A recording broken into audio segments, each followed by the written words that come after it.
Not every 100% rating is protected. There are 4 different types of 100% VA disability: schedular, TDIU, temporary, and permanent and total. 3 of them can still create problems if you misunderstand the rules. 1 can be reduced, 1 can put your income under a microscope, 1 is designed to end, and only 1 clearly unlocks the biggest family benefits like CHAMPVA and Chapter 35 education benefits. My name is Jacob, and I'm an Army veteran and now a veteran specialist here at VetClaims.ai. Let's get started. First, Schedular 100%. Your individual conditions run through VA math. Maybe one condition is rated at 100% by itself, or maybe you have several ratings that combine to get you there. And VA math is not regular math. If you have a 50% rating and then another 50% rating, that does not equal 100%. The VA looks at what percentage of you is still considered efficient, then subtract from what's left. That's why a veteran can feel like they have a mountain of serious conditions and still be sitting at 90%. And it's why moving from 90% to 100% can feel so hard. But here's the key points. Schedular 100% does not automatically mean permanent. If your conditions are not considered static or permanent, the VA can schedule a future exam. And if that exam shows sustained improvement, your rating can be reduced. Now, there are protections. After 5 years, the VA generally needs more than 1 week exam to reduce you. After 10 years, Service Connection has stronger protection. And after 20 years at the same rating level, that rating becomes heavily protected. But don't hear that and think, I'm untouchable. The biggest mistake I see with Schedular 100% is filing a new claim casually. A new claim can bring new eyes onto your file. And if your current ratings are not well documented, you may invite a review you were not ready for. If you're already at 100%, every new claim should have a clear purpose, solid medical evidence, and a real benefit. Because the goal is not just getting to 100%, the goal is staying protected once you're there. Now the second type, TDIU. TDIU stands for Total Disability Based on Individual Unemployability. This is when your combined rating may not equal 100%, but your service-connected conditions prevent you from maintaining substantially gainful employment. So the VA pays you at the 100% rate. The basic rating path is usually one condition at 60% or a combined 70% with at least one condition at 40%, plus evidence that your service-connected disabilities keep you from working. The check can look the same as 100% schedular, but the rules are completely different. With TDIU, work matters. And this is where veterans get hurt. They pick up a 1099 job, consulting, weekend work, a side business, something small, and they think it's not a W-2, so the VA won't know. That is a dangerous assumption. The VA can compare income information with other federal records. It's a data matching process that runs in the background, and most veterans don't even know it exists. Here's what that looks like in real life. A veteran on TDIU picks up a consulting contract, makes around $22,000 that year, thinks it's fine because it's self-employment.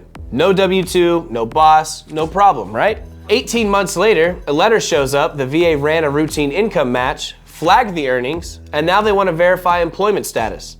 The veteran has to respond within a specific window. If they don't, or if the VA decides those earnings cross the threshold for substantially gainful employment, TDIU gets terminated. And then the VA calculates back to the date the income started. Every check from that period becomes an overpayment.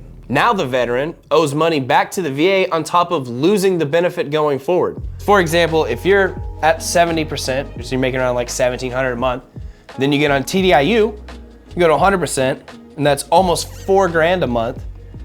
And then they find out you crossed that threshold for the past year and a half, you would owe a year and a half of money with the difference between that 70% and that 100%.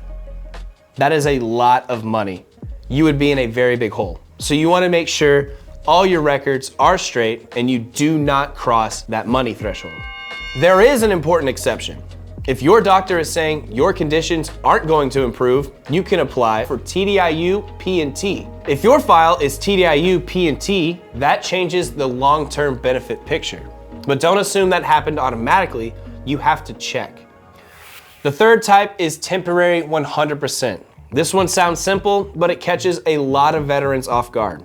Temporary 100% is usually tied to a specific medical event but the trigger matters because it determines how long the clock runs. The first trigger is hospitalization. If you're hospitalized for a service-connected condition for more than 21 days, the VA can grant a temporary 100% rating for the period you're in the hospital. Once you're discharged, the rating doesn't automatically stay. It gets reviewed based on where your condition lands after release. The second trigger is convalescence, which just means the recovery period after surgery or immobilization. Under 38 CFR 4.30, if your service-connected condition requires surgery with a recovery period, or if you're put in a cast or have significant immobilization, you can receive a temporary 100% during that recovery window. That window is usually 1 to 3 months, but it can be extended if your recovery takes longer. Convalescence ratings are tied to the specific procedure and the expected recovery timeline, not to how bad you feel afterward. The third trigger is active cancer. If you're service-connected for cancer and actively receiving treatment, the VA typically grants 100% for the treatment period, plus 6 months after treatment ends. After those 6 months, your rating gets evaluated based on how the condition actually resolved. It is not meant to last forever. It is tied to the treatment window, and that creates the real danger, the financial cliff. You have surgery, you recover, that 100% checks come in. Your household gets used to that money, then the temporary period ends and your rating drops back down to whatever it was before. Maybe that's 70%, maybe it's 30%, maybe it's 10%, but your bills don't drop with it. So the biggest mistake with temporary 100% is treating temporary money like permanent money. Don't build a new lifestyle around it. Don't take on a bigger payment because the check got bigger for a few months. Use it for the recovery period it was meant to cover. And if your condition is worse after surgery or treatment starts building that evidence before the drop hits, don't wait until that reduced check surprises you. Now, this isn't all to just freak you out, but if you do have an active cancer or you have something like a stroke and you are service-connected for hypertension, you can file for that temporary 100%.